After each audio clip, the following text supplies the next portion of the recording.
Welcome to daily blog. আজকের blog হচ্ছে blog 107, অর্থাৎ 107 নম্বর দিন, 107 নম্বর ভিডিও, 107 নম্বর ব্লগ। আজকের তারিখ হচ্ছে 14ই মার্চ 2025। আজকের দিন হচ্ছে শুক্রবার, আর এখন বাজে হচ্ছে 11টা 10। আজকের দিন খুব স্পেশাল। আজকে হোলি। কালকেই বলছিলাম যে আজকে একটা হোলির প্ল্যানিং ছিল, সেটা বলছি ধীরে ধীরে। আজকে সকালে উঠেছি, মোটামুটি সকাল 9টা নাগাদ উঠে সকালের টিফিন ব্যাপার ছিল। তা টিফিনটা দেখলাম যে সকালে মা ঘুগনি করে রেখেছিল, তাই ঘুগনি মুড়ি দিয়েই খেলাম। ঘুগনি মুড়ি ডিম ভাজা যেমন খাই আর কি বাইরে, ওটা বেশ ভালো খাবার। তা সেটা খেলাম, খেয়ে দিয়ে একটু পড়তেই বসেছিলাম। তা তারপরে খানিকক্ষণ বসার পরে ফোন টোন করছিল, ওই হোলির ব্যাপার আছে, খাওয়া দাওয়ার ব্যাপার ছিল। এবার ব্যাপারটা হচ্ছে ওখানে গেলাম নজরপুরে। এবার এখানে তো হোলি খেলা সেরকমভাবে হয়নি। প্র্যাকটিক্যালি দুর্লভপুরে আমি মানে দুটো একটা জায়গাতেই দেখলাম একটু খেলছে 5-7 জন ছেলে, মানে সব মিলিয়ে হয়তো 10 জনকে দেখতে পেয়েছি যারা হোলি খেলছে, বাকি আমি খুব একটা দেখতে পাইনি। এই net, internet, technology, smartphone, AI এইসব আসার দরুন একটা জিনিস দেখতে পাচ্ছি যে অকেশান যেগুলো ছিল আর কি, সেলিব্রেশন করার যে ব্যাপারগুলো ছিল, সরস্বতী পুজোটা বাদ দেবো, ওটা একটা অন্য ব্যাপার হয়ে গেছে।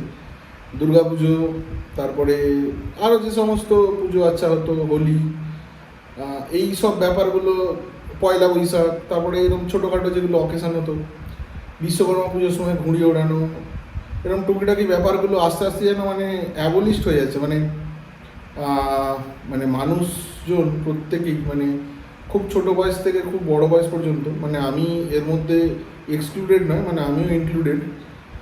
তবে আমি জিনিসটা এক্সপিরিয়েন্স করছি, সেই দিক থেকে আলাদা লেগেছে আমার, যে প্রত্যেকেই ডিজিটাল ওয়ার্ল্ড, মানে এই ডিজিটাল ব্যাপারটাকে এতটাই গ্র্যাব করেছে যে এই সমস্ত অকেশানগুলো আর সেইভাবে মানে থেকে বিরত হয়ে যাচ্ছে আস্তে আস্তে মানুষ। আমি দেখতে পাচ্ছি মানে কারোরই খুব একটা ব্যাপার, মানে ইন্টারেস্টেড ব্যাপারই নেই আর। মানে আগে যে দেখতাম যে সন্ধ্যেবেলা বসে একটু ক্লাবে বসে কথাবার্তা বা মাঠে বসে কথাবার্তা, আলোচনা, সেগুলো প্রায় অবলুপ্তর দিকে একদম। মানে হয়তো বছর 2-3 কি 5-এর মধ্যে জিনিসটা একদম পুরোপুরি অবলুপ্ত হয়ে যাবে। এইটা আমার একটু খারাপই লাগে, কেন প্রত্যেকেরই ওই কাজ, পড়াশোনা আর ইন্টারনেট, এইটাতে এতটাই মানে মজে গেছে যে বাকি জিনিসগুলো থেকে সম্পূর্ণ বিরত। মানে এগুলোর যে প্রত্যেকটারই খুব বেশি দরকার, সেইটা আমি খুব ভালোভাবে বুঝতে পারি। মানে মানে এটা খুব দরকার আছে, মানে আড্ডারও একটা দরকার আছে, কেন সবসময় মানুষ কাজকর্ম করবে সেটা ঠিক নয়। মানে আড্ডাতে মানে অনেক কিছু নলেজেরও আদান প্রদান হয়, এইটাই আমি বলবো। মানে মানুষের যে একটা আড্ডার প্রতি একটা খারাপ মানে বিরূপ মানসিকতা আছে, সেইটা পুরোপুরি ঠিক নয়। এবার হয়তো কোথাও কোথাও খারাপ ব্যাপার আছে, কিন্তু এই জিনিসগুলোরও দরকার আছে, নাহলে মানুষ রিজিড হয়ে যাবে, পাথর হয়ে যাবে। কন্টিনিউ ডিজিটালে থাকলে যার কোনো ভার্চুয়ালি এক্সিস্টেন্স নেই, এবার সেইটা নিয়ে মানুষ মজে গেছে। যাই হোক, প্রযুক্তিও সেই দিকেই সুইচ করছে। এবার এইটা বড় বড় ইন্ডাস্ট্রিয়ালিস্ট, তারা এইটাকে মানুষকে ট্র্যাপের মধ্যে ফেলে এই দিকে ওরিয়েন্টেশনে নিয়ে আসতে চাইছে। মানুষের যে গোড়ার যে ব্যাপারটা ছিল, মানে শেকড়টাকে উপড়ে ফেলেছে আর কি। যাক, এইটা নিয়ে আর বিশেষ আমি বলবো না, কেন জিনিসটা সাবজেক্টটা বোরিং হয়ে যাবে। ডেলি যেটা আমার ব্লগ সেটাই সরে যাচ্ছে। যে আজকে হোলি ছিল, তা ওরা ফোন টোন করেছিল, আমি গেলাম। যাক, দুর্লভপুরে তো আমাদের পাড়ায় প্রায় অফই হয়ে গেছে বলতে গেলে হোলি খেলা। আগে ছোটোবেলায় খুব খেলতাম, মনে আছে।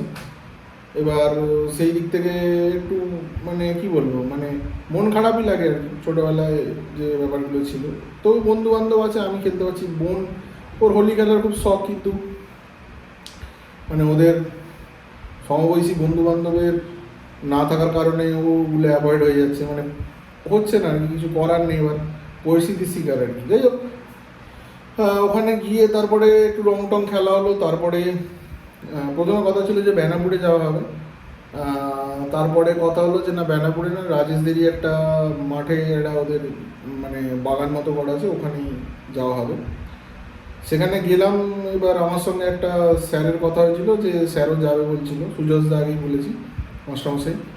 তা তিনি হঠাৎ ফোন করে বললেন যে তার কিছু ব্যক্তিগত ব্যাপার আছে, সেই কারণে উনি যেতে পারছেন না। যাই হোক, তারপরে অর্ণবদাও ফোন করেছিল, আসছে। অর্ণবদা এলো, এসে ওখানে গিয়ে খাওয়া দাওয়া হলো। আমি কতটা কি খাওয়া দাওয়া হবে, খাওয়া দাওয়া বলতে মানে ফুডের কথাই বলছি, অন্য কিছু না। নেগেটিভলি চিন্তা ভাবনা করার কোনো দরকার নেই। এবার ব্যাপারটা হচ্ছে খাওয়া দাওয়া নিয়ে আমি খুব একটা অ্যাসিওরেন্স ছিলাম না, যে কারণে বাড়িতে আমি কথাটা হালকা করে তুলেছিলাম যে দুপুরের খাওয়া দাওয়াটা ওখানে বাইরে করে নেবো, কিন্তু বুঝতে পারছিলাম না কী হবে। অ্যাট লাস্ট ওখানে পৌঁছানোর পরে বুঝতে পারলাম যে না, খাওয়া দাওয়াটা হচ্ছে এখানে। প্রথমে আমরা দেখছিলাম একটু ভুল হয়ে গেছিলো, এবার মাঠ থেকে অনেকটা দূরে গাড়ি করে আনা হয়। এবার অলরেডি সবাই আস্তে আস্তে অনেকটা দেরি হয়েছে, কারণ আমরা একটা প্ল্যানিং করছিলাম যে আগে থেকে বলে দিলে ভালো, তো একজন যে লাস্টে এসছে সে খাবারটা নিয়ে আসবো, আমরা পেমেন্ট করে দেবো আর কি। তারপরে যেটা বোঝা গেল যে অনলাইনে করার একটা সিচুয়েশান আসছিলো, কিন্তু হোলির কারণে অনলাইনের প্রচণ্ড চার্জেস বেশি ছিল, মানে ডিসকাউন্ট কুপন কোডগুলো অ্যাক্টিভ ছিল না। অ্যাট লাস্ট ফাইনাল হলো যে আমি আর অর্ণবদা যাবো, কি খাবার দাবার নিয়ে আসবো। গোটা বার্গানে গেলাম, গিয়ে দেখলাম তখন প্রায় 2টোর দিকে করি, 1টা এরকম হবে। যেন গল্প টল্প হচ্ছিল অনেক কিছু। এবার গিয়ে দেখলাম বাগনানের মেইন হচ্ছে গোল্ডেন বিরিয়ানি। এবার গোল্ডেন বিরিয়ানি 2টো আউটলেটই অফ আছে। আর তারপরে লাস্টে দেখলাম রয়্যাল হোটেলটা মোটামুটি ভালো খারাপ করে না, ওখানেই পেলাম। গিয়ে ওখান থেকে বিরিয়ানি নিলাম। তারও একটা গল্প হচ্ছে, মানে সবে নতুন হাঁড়ি ঢুকছে আর কি, নাহলে ওখানে প্রচুর লেট হয়ে যেত। এবার আমরা ঢুকেছি, তার 5-7 মিনিটের মধ্যেই নতুন হাঁড়ি এলো, ওখান থেকে বিরিয়ানি দিল। বিরিয়ানি নিয়ে ওখানে গেলাম, গিয়ে খাওয়া দাওয়া হলো, দিয়ে একটু রেস্ট নিলাম। কোল্ড ড্রিঙ্ক ছিল, খাওয়া দাওয়া হলো। তারপরে কোল্ড ড্রিঙ্ক খেয়ে একটু রেস্ট নিচ্ছিলাম। তারপর অসম্ভব গরম আজকে। বাড়ি এসেছি, প্রত্যেকে ভাবছিল যে প্রথম দিকটা যে ওখানে একটু বসে আরও একটু গল্প টল্প করা হবে, কিন্তু টেকা যাচ্ছে না। তাও ওদের বাগানে গাছপালা ছিল, ছায়াটা ছিল, নাহলে মানে অবস্থা খারাপ। এবার আজকে সাডেনলি এক্সট্রিম টেম্পারেচার ইনক্রিজ হয়ে গেছে, মানে যেটা অস্বাভাবিক ব্যাপার। একটা মানে একদিনের মধ্যে টেম্পারেচার প্রায় 5-6 ডিগ্রি বেড়ে গেছে মনে হচ্ছে। আরও নাও হতে পারে বা, কিন্তু এক্সপিরিয়েন্স যা ওরকমই মনে হচ্ছে যে অনেকটা বেড়ে গেছে টেম্পারেচার। বাড়ি এসে চান টান করলাম, আসার সময় তো রং মাখিয়ে দিয়ে যাবে। হোলির দিন একটাই দিন মতো চলবে। দিয়ে বাড়িতে এসে চান টান করলাম, পড়ে দেখলাম মাথা পুরো ধরে অবস্থা খারাপ। দিয়ে মোটামুটি ঘুমিয়ে পড়েছিলাম, 6টা পর্যন্ত ঘুমালাম। উল্টো দিকে আমার ছোটো বন্ধুদের বাড়ি আছে, ওদের বাড়িতে প্রবলেম হচ্ছে, ওদের ওখানে একটা বাচ্চাও আছে। এবার ওরাও প্রচণ্ড ঘুমিয়ে পড়েছিল, ডাকাডাকি করছিল। লাস্টে মানে এরকম সিচুয়েশান এসে গেছে যে ওরা দোতলায় থাকে, এবার বাঁশ টাঁশ দিয়ে জানলা ধাক্কানো, মানে ধাক্কা দেওয়ার একটা ব্যাপার আসছিল। তো দেখলাম না, ওরা উঠে পড়েছে, অনেক ডাকাডাকি করা পড়ে। তারপরে বাড়িতে একটু বসেছিলাম, সন্ধ্যাবেলা একটু গিটার ফিটার বাজাচ্ছিলাম। একটা বলিউডের গান বেশ ভালো লেগেছে, আমি দিতে পারবো না তার কারণে কপিরাইট পড়ে যাবে। প্র্যাকটিস মানে ভালো লেগেছে, কিন্তু এখনও পুরোপুরি বসে না আর কি। তারপরে রেকর্ডিং করেছি, অনলাইনে দেবো না তার কারণ হচ্ছে আর একটু প্র্যাকটিসের দরকার আছে। হওয়ার পরে তারপরে ওরা ফোন করলো একটু বেরোনোর ব্যাপারে। প্রতিদিন রাকেশের দোকান থেকে, আজকে কিছু একটা বিশেষ কারণে হয়তো রাকেশের দোকান বন্ধ রেখেছে। তা ওই মাস্টারমশাই ফোন করেছিল যে নজরপুর মাঠে বসে আছে। আর তারপর রাজেশও ফোন করলো, ওরও হাতের প্রবলেম, ওকে তুলতে হলো, পিক আপ করলাম, করে ওই মাঠেই বসলাম। বসে অনেকক্ষণ গল্প হচ্ছিলো। তারপরে বিপ্লবদা খানিকক্ষণ পরে এলো, এসে বিভিন্ন রকম গল্প হচ্ছিলো, ঠিক আছে। স্যারের অনেকগুলো গুণের মধ্যে একটা পামিস্টের, মানে পামিস্ট হিসাবে একটা গুণ আছে, মানে হাত টাত দেখেন আর কি। তা সবার হাত টাত দেখা হচ্ছিলো, ওইটা নিয়েও হয়েছে অনেকটা। তা ভূত পেতের একটু গল্প হচ্ছিলো, দিয়ে অনেক কিছু গল্প টল্প হলো।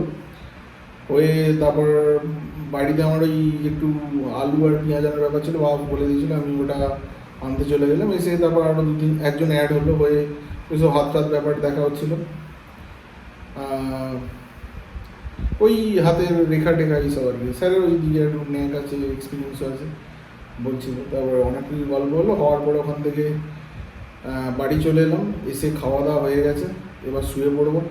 আজকে জানি না এসি চালানো হবে কি না, কেননা এক্সট্রিমলি গরম। আমি আর বোন বলছি দুজনেরই যে এসি চালাতে হবে। বোনের ব্যাপার হচ্ছে, ও 2-3 দিন ধরে বলছিল না, একটা দাঁতের যন্ত্রণা করছিল।